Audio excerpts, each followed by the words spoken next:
ती किती समजदार आहे हे महत्वाचं आहे. तुम्ही जर तिथं आणलेले जे असतील हिरवे झेंडे, भगवे झेंडे, पण एवढंच उद्योग आहे पिवळे, आता काय काय अजून कोणत्या कोणत्या कलरचे झेंडे यायला लागले समजत नाही. तुम्ही आणायचे, बसवायचे, मेंढरासारखे मागं पाठवायचे. विचारधारा ऐक काही, तुम्हाला जर रितसर मागणी करायची असेल तर तुमची मागणी कायदेशीर दृष्ट्या चार चौघांना पटणारी आणि ती योग्य भूमिकेतली असली पाहिजे. आणि ती भूमिका शेतकरी संघटना रघुनाथ दादा पाटलांच्या माध्यमातून महाराष्ट्रात मांडतीये.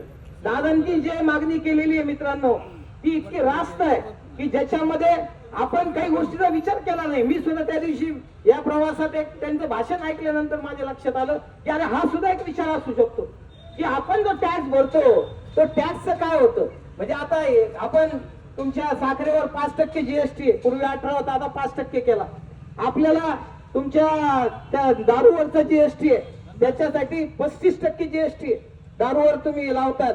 त्याच्यानंतर इथेनॉल करता, जर तो इथेनॉल आपण प्रायव्हेट ठिकाणी विकला त्याला 18% जीएसटी, सरकारला जर दिला तर 5% जीएसटी. पैसे किती झाले तुम्ही गणित करा ना, पैसे किती झाले. आपल्या आकडे सुद्धा कमी आहे, आपल्या मोबाईलचे नंबर येणार नाही इतके पैसे होतात. मग एवढे जर पैसा गोळा होतो, तुमच्या माहिती करता सांगतो साखर उत्पादन किती आहे. मी सरासरी जरी तुम्ही विचार केला तर साखर उत्पादनाला फक्त तुम्ही या 35% 40%चा जो निधी केंद्र शासन आपल्याकडनं काढून घेतं, एवढाचा जरी आकड्याचा हिशोब केला तर मला वाटत नाही शेतकऱ्याला कुणाच्या दारामध्ये जायची गरज पडेल. तेवढा पैसा जरी शासनाने प्रामाणिकपणे शेतकऱ्याला मागे दिला तरी घेऊन पुरलोय.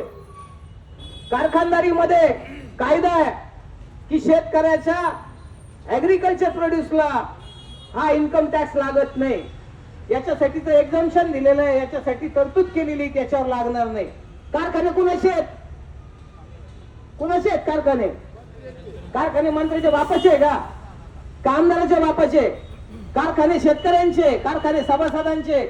मग मी जो माल विकत घेतो, मी ऊसाचं बेनं घेतो, त्याच्यानंतर त्याची प्रक्रिया करतो, त्याच्यानंतर खतं घालतो, पाणी देतो, वीज करतो, त्या डिझेलने नांगरटीला खर्च करतो, अवजारं घेतो, याच्यावरचा जीएसटी, त्याचा परतावा मला मिळायला नको, त्याचे पैसे मला मिळायला नको का?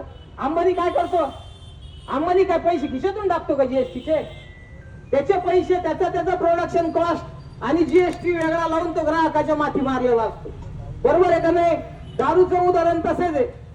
आज परिस्थिती काय, आपण ते नाना म्हणतात 90चा विषय, ही वस्तुस्थिती आहे की ज्या दारूच्या बाटलीवर कमीत कमी 40% 45% पेक्षा जास्त टॅक्स गव्हर्नमेंट वसूल करतं, ती दारू येते कुठून?